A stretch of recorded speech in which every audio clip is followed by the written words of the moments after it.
Hello and welcome to the Big Brother 15 reunion. And this is, unfortunately, it's one of the smaller reunions that we've done. People just literally didn't want to take part in this, but we got two housemates, Mark and Marlon, and it's kind of good with just the two because they talk about everything to do with their time in the house. They're very open and very honest. Don't forget to come back on Monday for the Big Brother 16 reunion in one of the most awkward ones we've done yet. I won't say why, but it's definitely worth watching. If you've missed any of the reunions from Big Brother 1 up until this one, check the link description below and check it out. And welcome to this Big Brother reunion. It's the smallest lineup we've had yet. For some reason, people just didn't want to come on to this one. Every time they asked, they just want to leave it behind. So we're lucky that we've got Marlon and Mark joining us. How are you, Marlon? I'm good. Yourself? Yeah, good, thank you. And we got Mark looking absolutely incredible.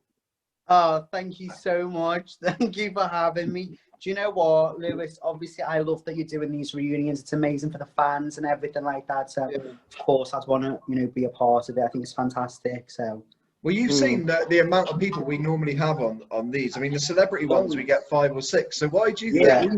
Why do people not want to do it? I think our year was one of the hardest years. What do you think, Mark? I agree. Do you know what? I think that we were just such a big mix of characters in the house of words. Obviously, there was a lot of drama that went on afterwards. Yeah. I think the power trip type of theme kind of took over in terms of people's paranoia, what was going on in and outside the house. I feel like that theme of our year was on people's mental state. It was hard.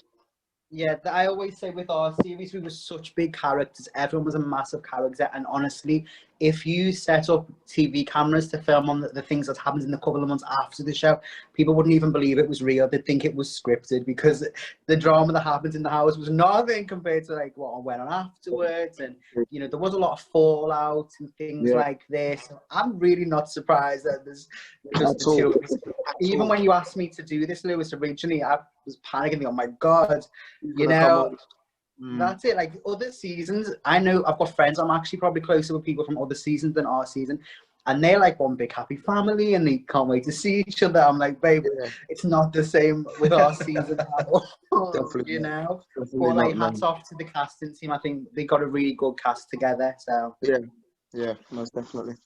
Marlon, you were always so chilled. Like you were just an easygoing guy. So what was it like for you being in a house with? I mean, there was quite an argumentative house. People would just clashing left, right, and centre. How did you kind of cope with that environment? I was in my own little world, man. As you can tell, I was in my own little world. Done my thing, man. What I would say is, like Mark said, the characters that they were in there were so massive. It's somewhat kind of, if not kind of, you kind of get lost in the way. Kind of get lost in obviously the whole series. You get lost within yourself. So for me, this was myself, man. I'm a proper chill character anyway, man. As I am now, I'm just always chilled, man. Life's too short to be stressy, and just chill, man. It is what it is. I felt like there was a lot of characters there though that was playing up to obviously certain situations, most definitely. One person that stands out for me is Helen. Now, watching it as a fan, I couldn't live in a house with someone that snappy, argumentative, and almost intimidating to some of the housemates. I mean, how did you find Helen to live with? Was she different? Honestly, I thought she was all right. I'll be honest with you. I thought Helen was sound. I didn't have a problem with her at all. I don't know about Mark, but for me, I thought she was all right. It's not until I came out of the house and I saw how Big Brother and the media was kind of portraying her. I kind of felt sorry for her in a little way because I thought she was all right. I mean, she had a massive character. She came in there as. She didn't come in there as what she said she would be. Let me start again. So she came in there as someone that she wasn't. I mean, it kind of unfolded, obviously, all of her controversy around her and stuff. I know through this program, I know Mark kind of knew her from previous, but because he was obviously a friend to her, he kind of kept it on a quiet. But absolutely. What I thought she was. I don't know if Mark, you agree with that. Do you know what? Honestly, credit where it's due. Obviously, I know a lot of the viewing public really didn't like Helen. I mean, she still won. Some of the housemates didn't. Hand on heart, regardless, we haven't seen each other for 5 years, regardless of the drama that went on afterwards. And he said, she said, whose fault, whatever. The fact of the matter is, you know what? You can choose to remember what aspects of the past you want. And the only thing I remember is that in the house, she was an amazing friend to me from the get-go. Like, she was such a big character. We laughed every single day. You know That's fair. what? It's never. No one's ever. Even me. I'm a happy, positive person. Sometimes we have off days. Sometimes we have down days. Say one thing about it is that she did have a very strong morals in the house, 100%. If she's your friend, she had you back completely. And if not, well, why would she have you back? You know. But to live with, she was one of the reasons. She was one of the people who made my experience as enjoyable as it was, regardless of what happens later. We're not here to talk about Big Brother after the show. This is what happened in the show. And while we were filming, you know, she was a massive asset to the house in my experience as well. What happened after the show? Because you're saying stuff about what happened after the show. Yeah, Mark, you fill us in with the elephant in the room. What happened after? Because I'm not aware of anything myself. Do you know what? Go on. The listeners will be begging you. There were just, you know, a few fallouts. Obviously, people that were really... some people that were really tight and close in the show, obviously didn't afterwards. And I mean, especially one thing that I really struggled with was that because I was a friend with pretty much everyone, you know, and some of the people I got on closest with actually hated each other in the show and after. So it was really difficult for me trying to make a decision of, because you know what, you can't be loyal to everyone without you know, being disloyal to someone. So for me, it was really difficult seeing people fall out and things that be put out in the media, people put out on tweets and you know, give statements to the press. And I found it really difficult for me to think, well, what do I do? Do I side with this person who I feel this way for, this person I feel this way for? There was a lot of fallout afterwards. And I think we were just an extreme group of people. You know, there was a wedding less than 12 months after the show, and there was relationships and this and that and murder and fallouts. And that was the show, Mark.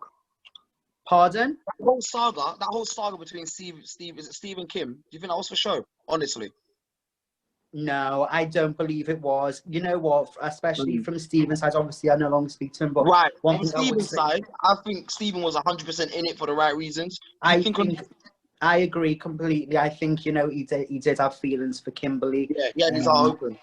I think she's seen him as a bit of a cash cow, if I'm being honest with you. Yes, I think she knew what she wanted from the show, and I think she's seen this young guy come in who's done quite well for himself. And, you know, not to be disrespectful to anybody, but look, I spent time with him afterwards. I holidayed with them twice, you know. Yeah. And I just thought it was one-sided, quite a one-sided thing, you know. Like I said, when you're in that show, a day seems like a bloody week, as you know. So, I mean, if you build relationships and feel like you're going to be into it with somebody, I mean, as you know, being in that show is a bit of a false reality, if that makes sense. So I feel as if everything is just intensified in it, and especially when you've got a group of intense people. Oh, God, yeah. No, it's super. People don't realize when you go into that Big Brother. I don't know about for you, Mark, but for me, people don't realize before you even go in there, you're already in hiding. Do you know what I mean? Yeah, so like, your phone's taken away, you with a chaperone for X amount of time. I mean, you're ready for. Yeah, and I really didn't like my chaperone as well. Didn't you? Not at all. A lot of people don't realize when you do get chosen, you get taken away for a week or two with your chaperone. Phone gets taken away, all kind of communication with the outside world is just stripped away from you. You get taken total, like I got taken like 50, 60 miles from my area, and I was literally living with someone that I never knew. And then obviously then you go from there into the show. So when people are saying, I miss my family after 3 or 4 days in the show, really and truly they ain't seen their family for like 2.5 weeks. Yeah. Right, okay. Yeah. That makes sense. Yeah. What I did want to say was with your series, which was different to kind of most Big Brother, is you had Team Ashley and Team Helen, and these were both very strong ladies that would just stand up for themselves. And I mean, Ashley, absolutely. I loved Ashley. I'm gonna be honest, which I meant to be neutral, but I was Team Ashley. I like the way she stood up for the underdogs as such. I mean, what were your thoughts on Ashley? What was she like to live with? Do you know what? Ashley was, again, a dream to live. Ashley, I'm not that close with that many people from the show. Me and Ashley are still close. I'm Team Ashley to this day in 2020. You know, I adore Ashley. I've got a really close relationship with her. Yeah, she was really good to live with in the house. I like the fact that she stuck up for her because it was definitely two sides of the house. You had more of the alpha characters and then the ones who maybe a bit more, not shy, but just not as extrovert to an extent. And I think a lot of the people that watch the show probably relate to those people a bit more than the wacky, loud, gobby, argumentative. They're the ones, the people I'm going to relate to. So I think I don't know Ashley's about a you, Mark. fantastic housemate. You know, I like don't know she's on about the you, Mark. team. But Go on. I felt like in that show, I felt like there was, like you said, there was Team Ashley, Team Helen. I felt like the stronger, more confident, so to speak, more outgoing characters was in the group of Helen's group, and I feel like the more quirky kind of edgy type of characters with Ashley's group. So what did you think? Pretty much, I would say Yeah, that's fair. Yeah, I would say yeah. that's fair. And I felt Still good like characters in their own right, you know. and I feel like she had her own backing in terms of people on the outside. I think the people that are quite quirky and quite edgy, I think they had the full backing, because I wouldn't say she was a leader of that group, but I felt like she was that voice for that group in a sense. And I think where Helen was so overpowering and so confident and so, like, excuse my French, cocksure of herself, I feel like sometimes it kind of was a bit overpowering for some people. And obviously they didn't like that. I mean, everyone likes the underdog, let's be honest. Everyone likes the underdog. And I feel as if Ashley was the underdog in terms of the show. And I found that she was, like Mark said, a very strong character.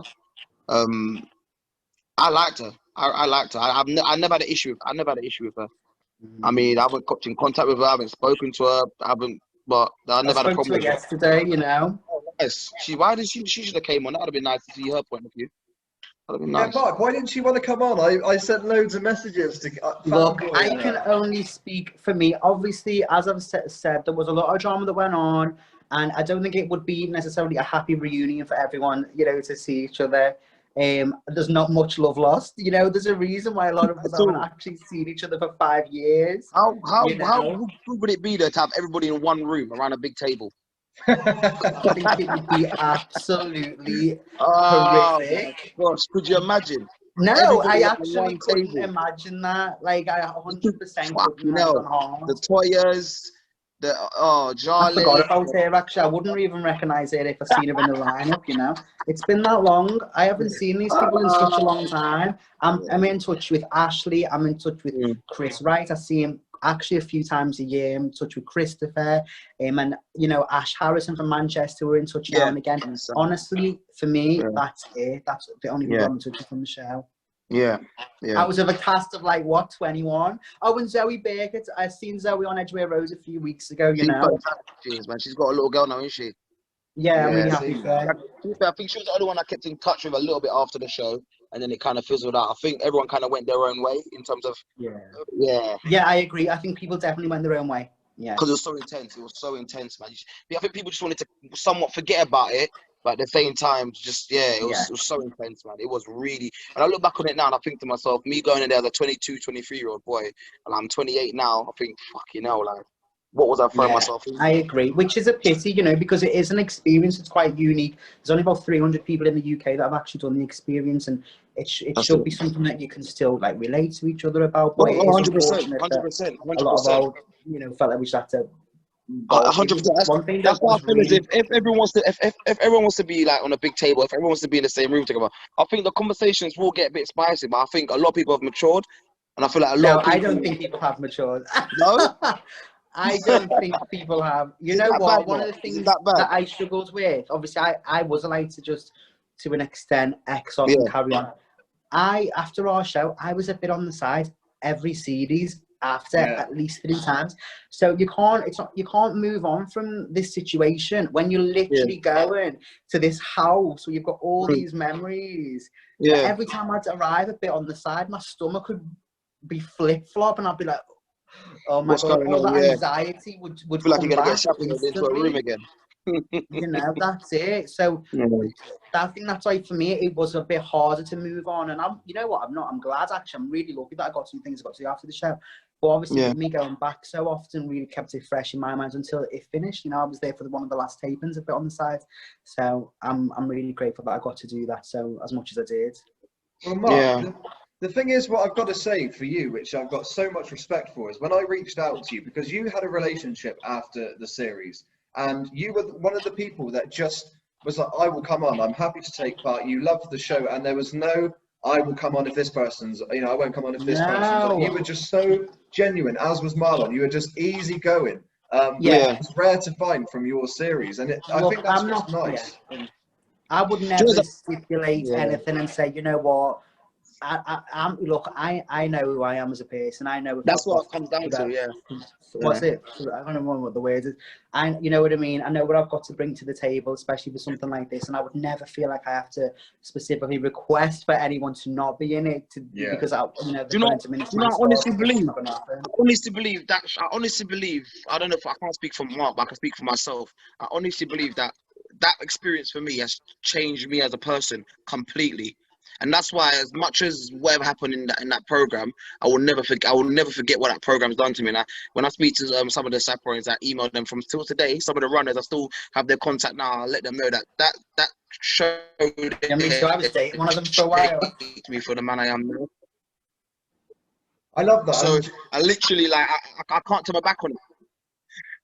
I love that. And what I do want to ask you now, actually, is what stands out as something when you think back to your series as your favourite moment. So something that happened, whether it's a funny moment, something that always makes you laugh. So starting with Marlon, is there something that just jumps out to you that you just love looking back to? Mark will probably remember it when the first 3 days we was doing a task, and every time the siren came, the sound came on, the smiley face, we had to all gather together. Oh yeah. That task was a lot of fun. That was a really good task. task. And I ran out the shower in my soap, in all the soap on me, and I fell over. Mark's face, oh my gosh. Yeah. When I fell over, that day I'll never forget that moment. There's just I think so that was many. the first 3 days. I think that for me, that was the first 3 days. Then there was a little bit of drama between Helen and what's her name? The one that was at Escort. Well, that was. The one that was an Escort. What was her name? I thought that was Helen. No, the other one. Yeah. Oh, Danielle. Danielle. Oh yes. Yeah. Danielle. She was actually hilarious, like unintentionally. I remember watching the show back afterwards, and she was so funny. Like the faces she'd pull and the things she'd say. Danielle was hilarious. Like the people who were funniest to watch back, I thought, were definitely Corey and Danielle. They were the funniest. Whereas in the house, it wasn't so funny. But there were just so many moments that to me, like I mean, I haven't watched it for years. I'd love to maybe watch some clips of it, again. The tasks were so amazing. Like we had a ball doing the tasks, I remember going into the house. I was there for 5 minutes in this yellow Zara blazer, and I won £5 within like the first half an hour. And it was really just making these amazing friendships with people that were from completely different walks of life. I mean, all my friends in Liverpool are exactly the same as me. We're all the same. We're all really glam. We do the same things. We go to the same bars and clubs and that. And making these so super tight friendships with people who were from different worlds. For me, it was amazing. But too many funny. I remember we done the farmyard task. Was hilarious. The rock band task. Do you remember we done the shock pads?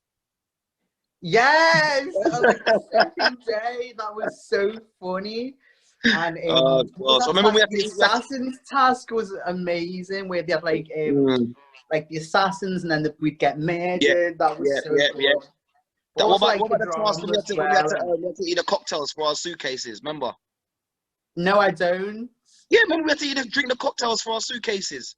Oh yeah, I refuse to. I won't do it. Not goes in my mouth. Yeah, I refuse. Don't do eating, don't do drinking. But even like the drama and like the arguments were so funny. Like even to this day, I'll be walking on the street and people will shouting, "Christopher, you're a liar!" Things like this all the time. And I know Christopher probably gets it as well. Just things like that. It's just nice to know that people remember all these years later. Mark, can I ask you an honest question? Yeah. Did you and any of the housemates have a thing after that? After? Yeah. Who was it? Was it Chris? No. Who was it? I don't recall. Yeah. You've done this before. I believe you trained. You know what? Obviously, things did go on after the house, and it was a really intense, environment for everyone. you know, whatever. Fair play to you, Yeah, man. Fair play to you. you know, and it's natural to kind of connect with people. Now, that of course, you kind of wouldn't, and gravitate to them because they share the same experience with you. So that's what you it. do And you know, after the show, you just stick with them, and it's then just it can. yeah, That's when I really learned the lesson to not ruin a friendship. You know yes, what? If like you and your friends, if you and one of your friends maybe have like a romantic connection and you're gonna pursue something, don't. yeah, You know, that's yeah. it. Oh, no, honestly, like I really learned that lesson from then on. You know, but I wish no one ill will. And yeah, that's it. You live and you learn, man. It's made you the person you are today, I'm sure. I don't think it made me the person I am. I think I made me the person I am. Oh, here we go. Here we Well, go. Mark, I mean, Here we I'm fucking not go. going to go it too much into obviously the relationship because you are coming Good. back on for a special episode, which we'll wait to announce nearer the time. Yes. With some Big Brother legends, so we'll go into that a bit more detail. But I want to talk to both of you really. What's life been like since the show and projects that you've worked on? Because Mark, you very much stayed in the celebrity limelight. I mean, I'm often seeing you in magazines still, and that's rare for a Big Brother housemate, especially on the Channel 5 series. It Still is. will do that. So why do you think you've remained in the Life has been amazing, honestly, for me. I made some really clever decisions. Before I did the show, I wasn't actually living in Liverpool. I lived in London. And I came off the show, and obviously for a month or two, you do the premieres and the press events and all this. And I thought, this is a lot of fun. And I was watching other people, even people from the year before us, and it was ending. I thought, this is something that's a lot of fun. Maybe I want to have a go at this. And I thought, what do I do? Shall I stay in London, where I'm a small fish in a big pond? Pardon me. Or go back to Liverpool, where I know I'll be a big fish. So I moved back to Liverpool, opened a brow bar, which was something I always wanted to do. And with him being back for maybe a month, I was given a presenting role on a local TV channel. And then because that went well, I got a role on Capital Radio. So I was on Capital. And then I'd say for about 2 years, I went to the opening of a crisp packet every single night of the week. I was at a different event, giving interviews here, there, and everything. And it's just something that really got legs. It was a lot of fun. So it got me opportunities to do acting. Nice. I got to do panto twice. Well And done. Well done. I'd done it for like 3 and a bit years, just full, like 100% living that kind of, I wouldn't call it celebrity, but profile lifestyle. And I thought, No, it was. Don't sell yourself short. It was. It was, maybe man. it was. And I was like, It what do was, I do? Should I man. carry It this on, keep dragging it Yeah. out all these years? Yeah. But it was like Big Brother was coming to an end. And I Yeah. thought, I can't be this one who's like clinging off a show that's not airing anymore. And then Yeah. I made a decision to move back down to London, which was for me the best decision. I moved to Hampstead. I'm so happy. I'm doing really well in my professional life, and everything's just Fantastic. touch Well wood. done, man. Touch wood. Well done. Everything Well done. is I'm happy. I'm really happy. Well Well, done. we'll go more into that on the next episode because we're That's going gonna to be be cool. with some other housemates. So Marlon, what's life been like for you since leaving the house? It's been good, man. Believe it or not, when I went into Big Brother, I honestly didn't come out thinking it was going to be something ridiculous. Like for me, people don't actually know this, but when I went to do all my auditions, I honestly just went there to pick up girls.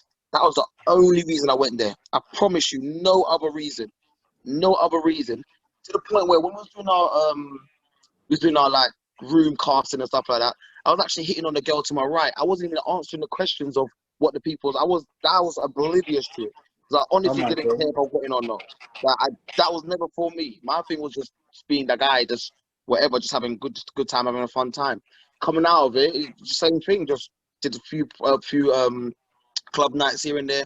What was good for me is that my social circle, in terms of the guys that I was around, were at the time professional athletes, and I still are now professional athletes. So in terms of like going out and stuff like that was kind of what I was doing before anyway. But now I was just going out and people knew me for being on Big Brother, and that was pretty much it. I didn't really, do you know what I mean? Didn't really buy into it in terms of trying to make something or trying to drag out the name. It's just, it is what it is. Do you know what I mean? I didn't really, like, I knew, and like I said, that changed because when I left there, I changed my career path completely. I went into helping special needs kids, and now I'm a special needs teacher for special needs kids. Amazing. So yeah, so that is my full-time job now, special needs teacher. So yeah, that is what I do, and I just find it much more rewarding. That literally, so it was literally just something I wanted to do at the time because I was young, I was fearless. I kind of fancied, well, I didn't kind of fancied myself a lot, so I thought, yeah, why not? Let's have a crack. And It is what it is. What it is. It is literally is what it is. Like Mark said, you don't want to be that person that's clinging on, still going over and saying, "Yeah, I was on Big Brother." You don't want to do that because fucking hell, you mug yourself off. So, Well, yeah, that's it. Partly, really. I mean, unfortunately, you are a Liverpool fan, and you're doing a new podcast, which Yes, I mean, you can tell us about now. Tell us about your new podcast and what you're doing. Because by the way, I'm a Tottenham fan, so naturally, I've got a lot of. I feel sorry for you, man. I'm sorry, man. Sorry, don't worry about it. It's okay. At least your grandkids will see you win the title. No, it's a podcast. So basically, it's something that's been in the pipeline for a while now. But I think we've obviously with COVID and everything's been kind of hard to get people in the same space and whatnot. So this was actually pitched way before COVID. I think this was pitched. I was going to start up in January. So it's me and my brother and a few of our friends. We are literally football crazy. So we just thought let's see how this podcast goes and take it from there. It's literally just a bunch of mates talking about topics in football. What we want to do eventually is kind of widen our topics to obviously outside football. But because we're all football crazy, we're just going to start it now. Yeah. It's the I think the first program is going to be on the 12th of September, which is when the Premier League starts. So we're going to have our first kind of show then, and we're just going to take it day by day or week by week. So yeah, see how that goes. You never know, man. Is that on YouTube? Yes, it's on YouTube. Apologies, it's going to be on YouTube. I'm going to plug it on all of my socials and whatnot. So yeah, it's called Endless Vision. So the title of the podcast will be called Endless Vision. So yeah. Okay, well done. Yeah, no, like I said, Mark, is this literally something that I'm passionate about? As you know, the first thing I said to you when I went into Big Brother was a dumb thing. I said, "Oh, you're from Liverpool." I said, "Yes." You said, "Yeah." I said, "I'm a Scouser as well." You looked at me. Yeah. Do you remember? Yeah, of course. And you was like, "What the fuck is he talking about?" In a London accent, imagine that. So yeah, no, yeah, man, football crazy. So yeah, that's what I'm doing. What about yourself, Mark? What's in the pipeline for you? So I know you're always up to something. You're always doing something. I'm always busy. Do you know what? The rest of 2020 for me, I'm just focusing on working. I'm in my salon now. Fantastic. And doing lots of staycations. I'm obsessed with nothing to do with profile. I was offered Panto again this year, but I just don't think it feels right. So I'm just really living for the moment, living for the day. I moved house at the start of lockdown, so I'm still really busy getting my new place, looking really good, and I'm just really loving every second. I've done some really nice trips recently all around the UK, and I'm just carrying on doing that. And then 2021 is probably the year. People tell me to do a podcast, but I don't think anyone will listen. I've got such an annoying voice. Do one. I would listen. Do one. But honestly, now I'm just enjoying being back in work. Obviously, the salons have reopened. I'm in my salon in Kensington now, so I'm really happy. Fantastic. Well done, man. Well, thank you for coming on this very small reunion. Obviously, yeah, Mark, very small. We're going to see you again very soon. But thank you so much for coming on, being so open and honest, and for not being divas was a relief for me when putting this together. So thank you so much. No. You can't be not divas. MB, not me. Divas, man. No way. Not for being on Big Brother. You can't be a diva. Well, maybe I can now and again, but you know what? Obviously, the fans of the show are so important to me because it is the fans, obviously, who kept it going for 20 years. And people want to know, and, you know, people come up to me every time I go out the house and ask about the show. So the fact that you're doing this, Lewis, it's just a way for us to say thank you to the people who supported the show. And, you know. Amazing. Fantastic. Thank you so much. Super. Thank you. Thank you, Lewis. There we go. I hope you enjoyed that. If you did, then please subscribe and like and comment to the channel. Don't forget to come back on Monday for the Big Brother 16 reunion. It's one not to be missed, trust me.